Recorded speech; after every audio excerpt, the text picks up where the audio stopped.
Good afternoon sa inyong lahat. Ayan, isang Isuzu Travis. Papalit ng shock at lower ball joint.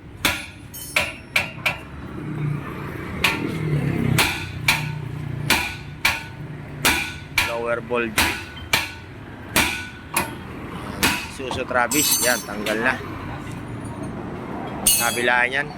Ito ang shock, oh. Mahina na. Wala na.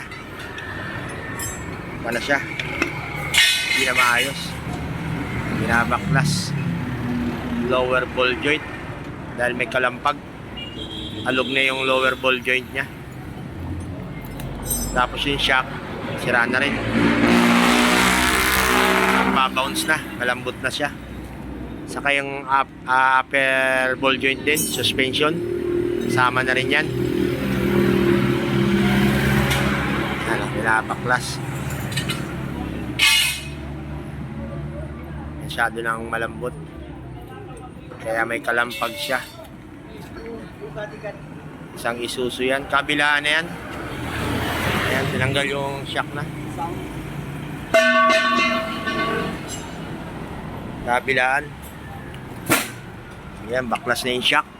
Wala na. Upper lower ball joint. Papalit. Kaya mga guys, dito lang yan sa 20 Avenue. Kahabaan ho ng 20 Avenue, makikita nyo, Calvin Sotoker. Nakalampag na siya. Siyempre, pag sira yung lower upper ball joint, wala na, taga malagatok na. Tak, pag ipatak mo kayo, mabalubak lang konti, lagatak na. Saka yung shock. Mahina na, malambot. Nandiyan pa naman ang makina, siyempre kailangan niya matigas.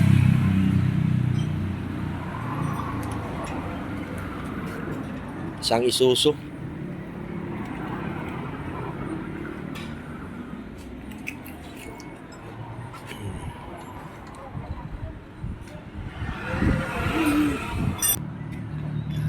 Baklas. Upper ball joint. Isuzu Travis ano?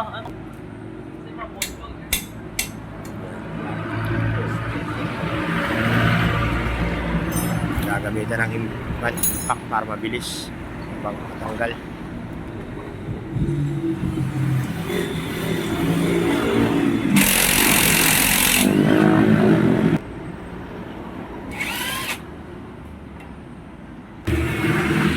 Upper na yan na ball joint.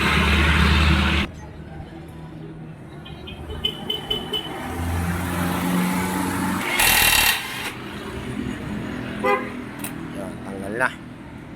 Upper ball joint. Yung upper ball joint. Yan. Yung lower, baklas na rin. Salamat.